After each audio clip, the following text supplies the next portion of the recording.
I'm Leslie, and this is a podcast about the hobbies where misfits belong. It's niche to meet you. We've spent 3 episodes talking about a game that I've been calling the perfect case study for the hobby. I've lauded Warhammer 40,000 for having all the things that help us understand why hobbies and belonging are so important to prevent a lifetime of loneliness. It utilizes craft. It builds skill. It provides opportunity for socializing, and it has ways to be thought about outside of playing the game. But there's something I've been struck by in all of this, and we've mentioned it a few times. It's all so dark, violent even. The second episode ended with me playing the game myself, and the clips from gameplay were talking about weapons and range and shooting. And as we've been working on these episodes, there's been a bit of a cognitive dissonance that's crescendoed. How can something built around violence and war simultaneously provide grounds for belonging and community, such that it's a case study for healing a loneliness epidemic? Well, after all, that's the case I'm making. So we're concluding our look into the Warhammer 40,000 universe with the simple question, why does it even matter? I'm Leslie, and it's niche to meet you. The lore of this universe, its origin story, the specifics of the history of the world, hasn't really been discussed in this series. We've thrown out character names, for sure, Space Marines, you might remember. We've even played some rants from those who know the lore, rants that sound a little something like this. Anything that they believe strong enough, they collectively, their psychic mentality, brings things into reality. If the orcs think something hard enough, it becomes true. Their collective will can warp reality. I've got a lot of audio that sounds just like that. You get this sense talking to people who know about 40K, even the ones who made it, that it's all kind of exaggerated and satirical. Like there's a smirk and a smarkle in their eyes when they rant, or an LOL thrown in at the end of a lore message on Discord. They get the absurdity of it all. And while, yes, there is passion present for those who play and interact, you get the feeling that many of them don't seem to find meaning in the story itself, and it doesn't really matter for gameplay. Here's Robert. If you look at it 40K as the satire that it is designed to be, it's objectively funny. There's like a sarcasm to it. Yes. The orcs are probably the greatest example. They're literally based off English soccer hooligans.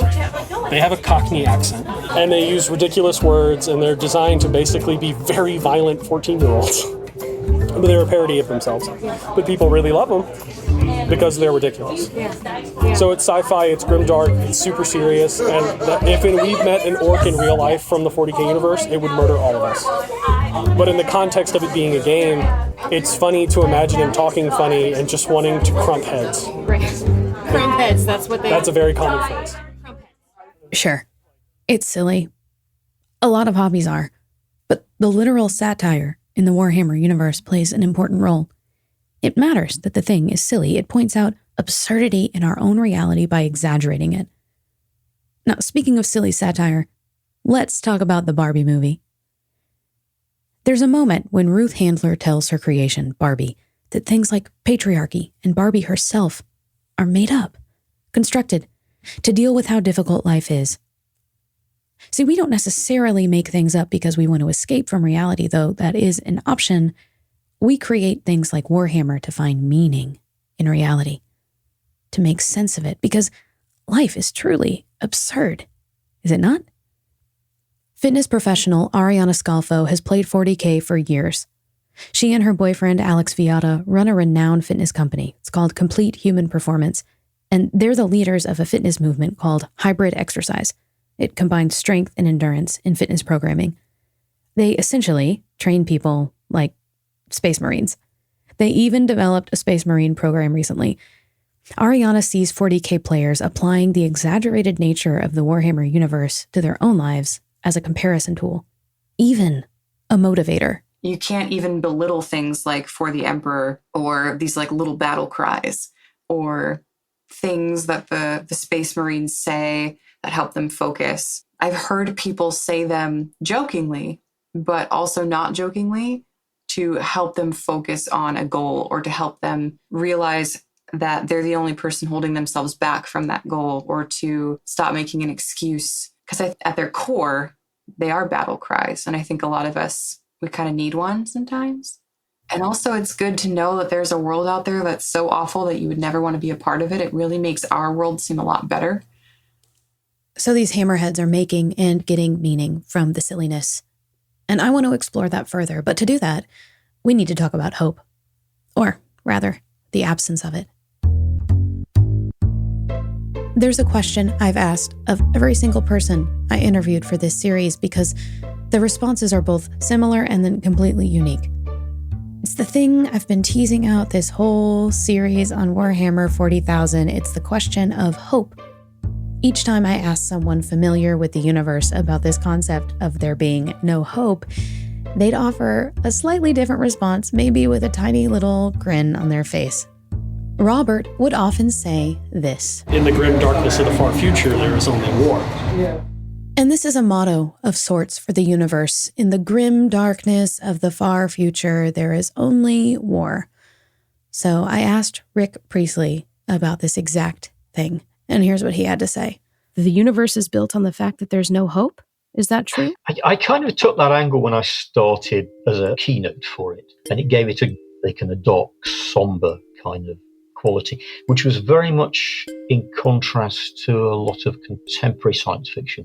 When I think of just things that fall in that category, Star Wars, the big quote out of Rogue One was rebellions are built on hope. As a storyteller, how do you craft a story around a universe that has no hope? Because ultimately it's a universe that's so big that the hopelessness of it, you don't see it. If you're an individual, you're living within a society it functions because people believe it functions. I tried to create a universe that was so big you could tell any story. So for Rick, it seemed to be a function of possibility. But Andy Chambers, his successor, explained it this way. And Warhammer's hallmark is that there is no hope. No, everything is gone, doomed. So as a storyteller, what do you do with that? You let people find their own hope. That's part of the challenge, really. So hope is welcome. Hope is where you find it. Hope is where you find it. This seemed to be a clue for me, that participating in this narrative wasn't devoid of hope completely. And the turning point actually came during gameplay, when Robert revealed a chaplain miniature. A chaplain is the spiritual heart of the chapter. They're the morale. They keep up with the history, the lore, the burial rites. How do you have chaplains in a world with no hope? Well, it's not that there is no hope. It's that in the grim darkness of the far future, there is only war. Yeah. There's that phrase again. So, it's not that there's no hope. It's that what's promised and what can be counted on in the universe of Warhammer 40,000 is war. That's where it's all leading. No successful revolutions for ultimate human flourishing. No swelling orchestral underscore setting a hopeful tone. It's all just war. And so I wonder how something so grim presents such an opportunity for community and belonging and joy. When I played 40K at the GameKeep, Robert and Aaron told me about how playing this game the last several years has given them, and others like them, meaning and purpose in a new way. What makes people stay? I think the community is a big part of it. Community is a very big one. So the lore is what it is. And the community that you exist in is really important. And I think subcultures is the best way to look at that. What did y'all do during COVID? So that's actually when I started. I was stuck at home with work. I worked from home. I couldn't go out and do anything. I always wanted to get into the hobby. So that's when I started ordering the models, putting together paint. I enjoyed painting. And so to me, that was relaxing during that time. How was morale? How did you all feel, though? If this is such a big part of it, getting together, what was that? Hard. Became very rough for people that are used to getting together now. Trying to find ways to be to play online. Have you seen a rise in people picking it up? Yes. There's 4 people out there right now I've not met yet because they started today, which is great because it started with 3 of us. Because I came in and said, hey, I want to be the community leader, and then it was Aaron, and it was our buddy Michael, who's not here tonight. But we started with 3 people, and I would say now There are times people there's come in, got to no be tables. 80 people that I would say they're here at least once a month to play. It seems to me that COVID itself and the ripple effects from it offered little hope. All we heard were stories of death and devastation and sadness. Then summer of 2020 brought upheaval and racial conflict. There was immense tension and gruesome acts of violence. Of course, all these things preceded 2020, and they continue today. A lot like, perhaps, the Warhammer universe. But there was still hope to be found during the pandemic. Hope was, in Andy Chambers' words, where we found it. We discovered ways to be together virtually. We spent more time assessing what was important. We became more aware of the fragility of life. Maybe that period of time felt akin to 1960s in Britain, where Warhammer got its true start with Rick Priestley playing World War II games with his friends. Andy told us the British attitude was grim, dark, cynical. But in the midst of that, we heard stories about art inspiring creators and new worlds being dreamed up. Hope was where they found it. Creators like Rick Priestley, the originator of the Warhammer universe himself, even still, plays the game. I always say the social aspect of Warhammer, if you like, is the most important thing. To me, what it's really about. Me personally, it's that social aspect. So I pretty much game with my friends, getting together to drink beer, push toy soldiers around, and talk, bollocks. Warhammer is a reflection of the world in which it was conceived, and is still being played in. And the point isn't the killing and the violence at all, it's what happens despite all of that around the table. I got into 40K because I got hit hard during COVID. I started painting models back in 2021, and I've been going strong ever since. This is Aaron. Now, it's not the same Aaron who taught me to play 40K. This is Aaron, a gamer based in Kansas City, but he travels a lot for work. He works in construction. Aaron shared that he was stuck alone for 6 months during the pandemic, and painting the models helped him to de-stress in a time of isolation. One of my favorite memories is when I did a tag team game, but we didn't get too far because we just mainly talked and had fun, didn't get to play, but we still enjoyed our time and everything. It wasn't about the game, it was just getting along and interacting with people, and I'm thankful for it every day. I don't know where I'd be without it right now. And so we come back to the purpose of this podcast. In the trailer for the show, I actually call it the thesis statement. I reference the Surgeon General's report from 2023. You can listen to the trailer for the details, but in short, we know that loneliness and isolation have been higher than ever before, even without the COVID pandemic as a factor, and it's causing serious health problems. That is grim, indeed. But it's also fuel for creators like Andy Chambers. No, it's never an overt conversation. You just see the distilled cynicism of lots of different creators at the end of the day, which comes from our society. So, while folks are producing things like Warhammer out of our shared experience, we use that work to find meaning and purpose. And for hammerheads, the silliness of it all sets the stage for their own meaning-making while painting, or rolling dice, or doing complex math, or not even doing any of that and just talking around the table instead. And turns out, they're healthier for it. There are actual studies to prove that social interaction, like being involved in hobbies, lead to more fulfilling and healthier lives. They are, as the Surgeon General says, the antidote. For 40K and the folks who play, it's like the framework for the thing itself, and the silliness of it all allows for people to find meaning while playing it around the table, or painting together, or while sharing life instead of painting, while swapping miniatures. It imagines, as Rick Priestley says, a world so big that even with all the grief and pain and hopelessness, there is still yet hope to be made. It's still worth showing up every Thursday night to your local game shop, worth learning all the silly lore and character names and rules. It's still worth feeling like a nerd. Hey, we'll get back to the episode in a second, but first, this is usually where people will ask you to subscribe, rate, and review the show on your platform of choice, and I would love if you did that. It's super helpful. But you know what's more helpful is telling a friend that you like it. So What if right now you texted one friend and said, hey, I'm listening to this new show called Niche to Meet You. I think you'd really like it. You know what I'll even do for you? I will play music for the next 15 seconds before we get back to the second part of the episode, so you can do it without missing a thing. Okay, ready? Here you go.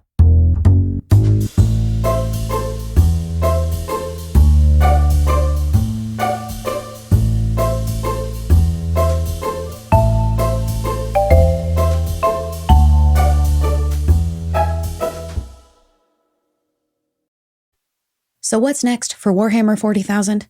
Well, the answer is to Amazon and beyond. In December of 2022, it was announced that Amazon and Games Workshop were teaming up for a film franchise with Henry Cavill both acting and overseeing as executive producer. This was confirmed a year later. Henry Cavill is best known as playing Superman in recent years, but he also played the lead character in the Netflix series The Witcher, which is based on a series of fantasy novels and video games with a cult following. Cavill has been long known and trusted in the nerd community as an insider.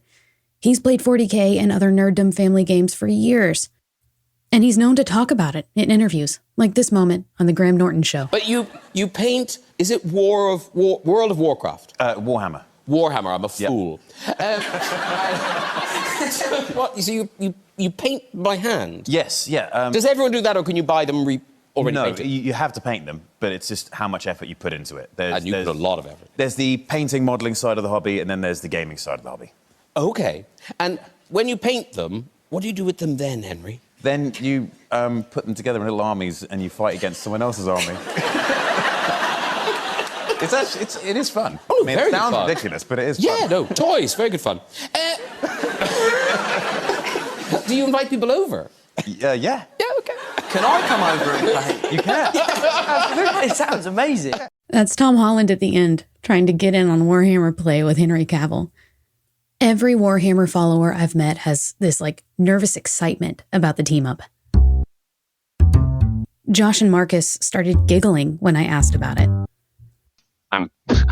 I bet there's going to be some sort of Henry Cavill themed model that comes out when the show launches, right? There's going to be, right? Oh, I hope so. Well, so how are the real Warhammer nerds feeling about the Henry Cavill Amazon thing? What's the general consensus? For me personally, I'm very excited. We'll see how it works out with the Amazon production. But with Henry Cavill being involved in the creative process as well, I'm super excited. And I think that's a big saving grace for a lot of the community is, he's a prolific, honestly, Warhammer nerd, and in a place of creative control where he can kind of guide this into a way that will do justice to the rest of the community. Yeah, and especially the work Cavill did with Witcher, and shows how much he cares about being true to that IP. And being willing to put time into the game and read those books to understand how that goes. So I think people are expecting him to carry that same type of stuff over to Warhammer. Another aspect of the tabletop game I think is really interesting is kind of the imagination that you have to use. You're thinking about all these things, you have all these, models on the table, and all the lore behind all of them, right? And so you're kind of playing this out in your head, but you can never see it. So actually being able to see that come to life on the screen is the part that's really interesting. That's probably why the video games have done really well. I mean, you have to spend all this time looking at these models and putting them together and painting them, right? You spend a lot of time thinking about visually how things look. And so being able to see it come to life on the screen is kind of a very natural thing for, I think, a lot of people to want. And is there one main storyline that everyone's going to know? So there's a core backstory, I think, that comes from the rule books, it comes from the novels, and that's going to be the challenge, is conveying 40 years of lore and backstory and getting that into a mainstream audience while still making the core community who knows that lore and backstory happy. It's going to be a very difficult thing to do. You literally have the whole universe. I don't mean universe the way the Lord of the Rings universe. Literally, physically, you have the entire universe that you can play within, right? So there's lots of sub-stories, like Josh was saying, you can go on. There's lots of room to even create your own stories that happen within some of the larger ones, right? I think a lot of people are waiting to see what the story is going to be. Are they going to try and tell something that people are a little bit more familiar with? Are they going to make up a new story that happens in the context of something larger? They have a lot of room for it.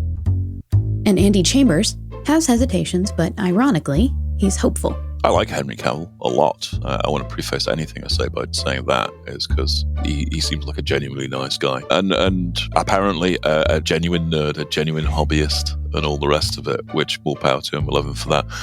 Hopefully it goes well. My experience in the past, certainly when I was at Workshop, of the interface between entertainment and Warhammer 40,000 is generally not a happy one. It's a difficult topic to get across well, but I have my doubts that the fans will be happy because they often aren't. Let's face it, for a game-based movie to achieve those sort of things is just unprecedented, which is why Henry Cavill's effort may well strike gold as well, because apparently we're capable of doing this now. We didn't used to be. Game-based movies were all universally terrible. So perhaps we're coming out of that now. And Rick Priestley now witnesses his work standing among the likes of those that inspired it, following Amazon's Rings of Power series based on Tolkien's books. Rick doesn't see the prowess of this. He sees it as a returning to the game's original purpose, a nod to a thing that he and many others helped to build. I actually feel quite proud to have started it. It's one of those things where you go, well, upon the shoulders of giants and all that, all the people that have worked on Warhammer since me have kind of made it what it is. I like to think that I gave them a good start, laid a good foundation. But what's made it great has been 20 years of hard work, consistency, building it up. And those books that your husband reads, they were written as part of our Black Library because we wanted to write fiction set in our games universes. But the people that have written those books have extended the concept way beyond what I imagined. I'm quite proud of it, but I wouldn't claim too much personal success. It's not me that's made it what it is, it's other people. To a large extent. I dreamed that we'd maybe one day get to do TV or something. We did actually have a go at a few things in the early days. But it's fantastic to see it taken seriously and a great opportunity for the people who were there at Games Workshop. I've got a lot of admiration for the way they've stuck at it and had faith in it that made it what it is. So proud, like a grandfather. And those writers and developers gained momentum from the belonging found in the hobby by people like Robert, Aaron, Josh, and Marcus. And that community has been so very welcoming and open to me. Instead of being exclusive and insecure about others' potential judgment on the thing they love, they're excited and proud to share it with others. And I think we all would feel the same about our own hobbies. Now, the point of this miniseries wasn't to encourage listeners to play Warhammer 40,000, though if you want to, I would suggest finding your local hobby or game shop as a first step. Based on my experience, they'll be glad to show you around and probably let you borrow an army. I wanted to tell the story of 40K for this first miniseries of Niche to Meet You for the nerds, because I saw a group of people that society considers to be outcasts. I mean, they even call themselves nerds. They get it. They galvanize over this label and are proud of it. These hammerheads may not fit in everywhere, but here, around the table with miniatures, they are at home. They have common ground and shared interest. They fit in. Now, I can relate to this. I bet you can too. I constantly feel like I don't fit in anywhere. And sometimes we like to feel unique, to be individual, but often not fitting in feels like a stamp of disapproval from society. So when we do find that thing that makes us feel like a square peg in the square hole, that offers us meaning, we begin to come out of our isolation, and perhaps we better appreciate others who don't fit in either. There's a grace and a humility that comes from feeling welcomed, that invites us to offer the same grace to others. Because we're all broken, lonely people, outcasts and misfits who are in desperate need to find belonging. So hobbies aren't just fun and sometimes silly and superfluous. Hobbies aren't just important. Hobbies like Warhammer 40,000 are completely and totally necessary. Thanks for listening to the first Niche to Meet You miniseries. I welcome any feedback on this show and specifics within the episode, and you can even leave a voice memo. Check out niche2meetyou.show/40k or check the show notes. I'd like to thank the GameKeep community in Nashville, including Robert and Aaron, for welcoming me for multiple nights. Thanks to Josh and Marcus for their time talking with me about Warhammer and listening to these episodes. Andy Chambers and Rick Priestley for entertaining questions from an outside perspective on the thing they've devoted their lives to. Things like podcasts aren't done in isolation, so I offer a special thank you to Chris Thiessen, my co-writing collaborator on this miniseries, and Kevin Morris, who mastered the episodes once my production and edits were complete. The theme music you hear under me right now was composed by Abigail Flowers, and the beautiful blue and yellow artwork you see was designed by Rachel Hardiker. I'm Leslie, and it's been so niche to meet you.